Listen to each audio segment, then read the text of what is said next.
Norge ga i 2009 237 millioner kroner til Etiopia.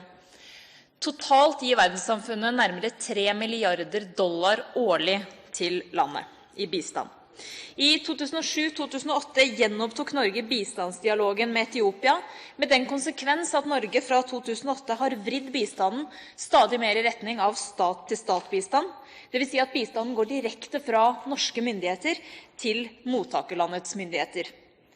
Bistandsdialogen skal, ifølge UD, være både på overordnet nivå og direkte knyttet til bruken av de norske pengene. Det er vanskelig å se hvilken dialog norske myndigheter har med etiopiske når det gjelder menneskerettigheter og demokrati. Riksrevisjonen i dokument 1 for 2010-2011 sier, sitat, Riksrevisjonen fant ved prosjektgjennomgang i Etiopia mangler ved utarbeidelse, dokumentasjon og oppfølging av enkelte prosjekter. Det var i enkelte prosjekter manglende dokumentasjon for gjennomført risikovurdering. Det var også tilfeller av ustrukturert målhierarki, som vanskeliggjør muligheten for vurdering av måloppnåelse i prosjektene. Og de fleste antikorrupsjonstiltak er rettet mot tiltak hvor mistanke foreligger eller hvor korrupsjon allerede er oppdaget. Sitat slutt. Human Rights Watch kom i oktober 2010 med rapporten Development Without Freedom – How Aid Underwrites Repression in Ethiopia, hvor de hevdet at internasjonal bistand ble misbrukt av myndighetene. I løpet av 15 ukers feltundersøkelser fant Human Rights Watch grunn til å rope varsku om at folk som oppfattes som opposisjonelle eller illojale mot myndighetene ikke får tilgang til subsidiert og bistandsfinansiert matvare- og drivstoffhjelp, jordbruksarealer og lån. Særlig alvorlig er dette ettersom Etiopia sammen med Nord-Korea er de eneste land i verden hvor all matvarehjelp fra World Food Program kanaliseres via myndighetene. De fant også grunn til å rope varsku om at bistandsfinansiert trening og kapasitetsbygging brukes til ideologisk indoktrinering og tvungen rekruttering til regjeringspartiet EPRDF.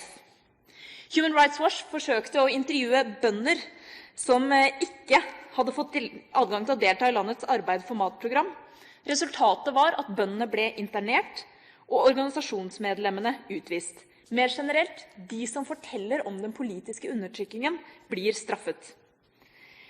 Human Rights Watch legger også til grunn at myndighetene misbruker bistandsressurser til å spre frykt i befolkningen. At overlevelse avhenger av politisk lojalitet til staten og til partiet. Og som de konkluderer, Etiopia er blitt et case-studium i motsetningsfull bistandspolitikk. Ved valget i mai 2010, som var støttet av norske myndigheter gjennom bistand, blant annet i den etiopiske valgkommisjonen, ble vurdert av EUs valgobservatører som svært problematisk, blant annet fordi opposisjonen fikk mindre mediedekning og ble utsatt for vold. Observatørene rapporterte om utstrakt juks i resultatrapporteringen. Meles Zenavis regjering fikk alle seter i parlamentet bortsett fra ett. Den samme var situasjonen i de 9 regionale parlamentene, alle seter bortsett fra ett. Regjeringen har strammet kraftig inn overfor det sivile samfunn, noe som praktisk talt har ødelagt landets menneskerettighetsorganisasjoner. Det er stor avstand mellom denne situasjonsbeskrivelsen og den utviklingsministeren gir i budsjettproposisjonen for 2011.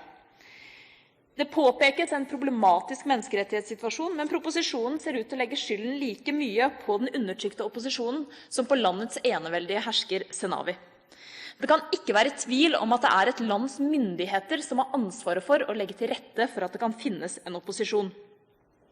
Kjetil Tronvold ved Norsk Senter for Menneskerettigheter sier det slik: Etiopia er nå reetablert som en ettpartistat, der en kollektiv elite definerer hva som er den beste politikken.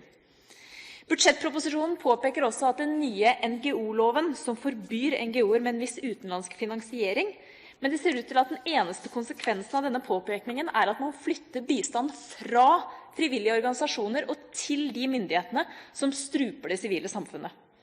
Spørsmålet er jo hvordan man kan ivareta rettighetsarbeidet når de rettighetsbaserte organisasjonene svekkes så dramatisk. Det påpekes i budsjettproposisjonen at det har vært en positiv utvikling i menneskerettighetssituasjonen i Etiopia fordi man i 2007 løslot enkelte politiske fanger som riktig nok aldri skulle vært fengslet.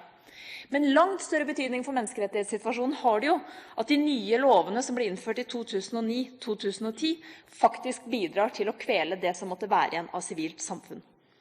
Høyre savner en bevissthet rundt den forverringen av menneskerettssituasjonen i Etiopia som flere organisasjoner nå peker på. Og vi savner også en refleksjon rundt hvordan Norges bistand spiller inn i dette bildet.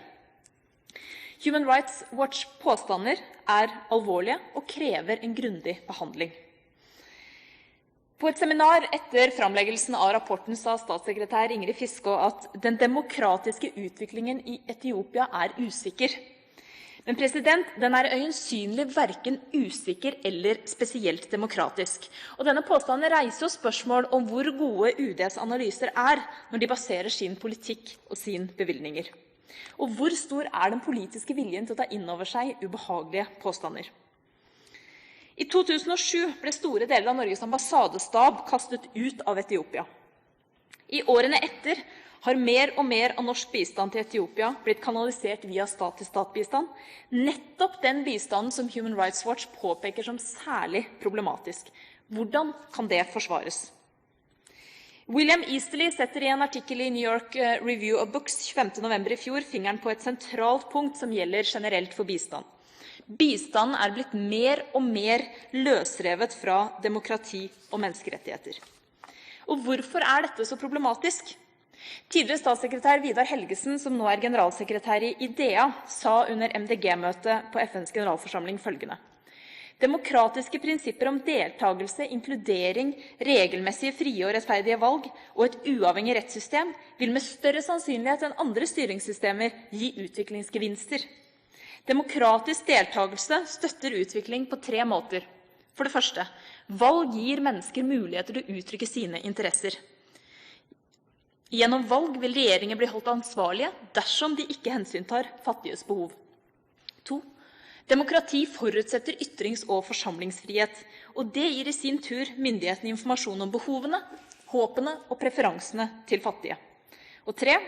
Demokratiske regjeringer er mer effektive når det gjelder å tilby offentlige tjenester som utdanning, helse, jobbtrening, et rent miljø og kanskje aller viktigst, en rettsstat.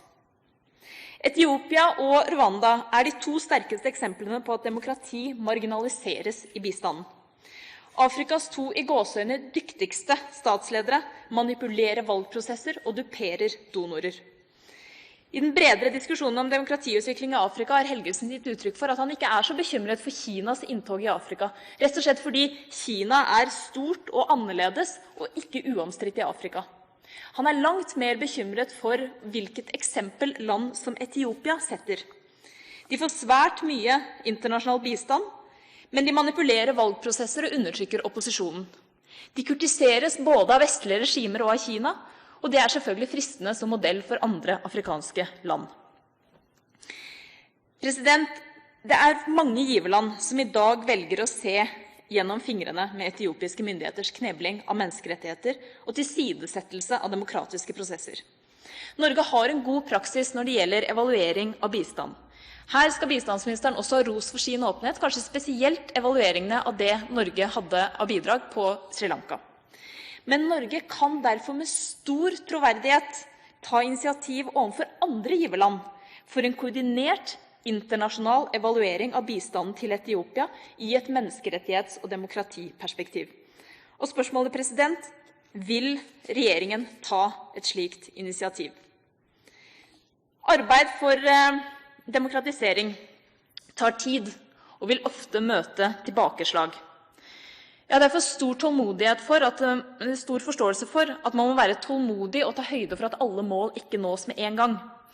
Men i tilfelle Etiopia er det ikke der problemet ligger. Problemet ligger i en norsk regjering som simpelthen ikke gir demokrati og menneskerettigheter prioritet i bistand.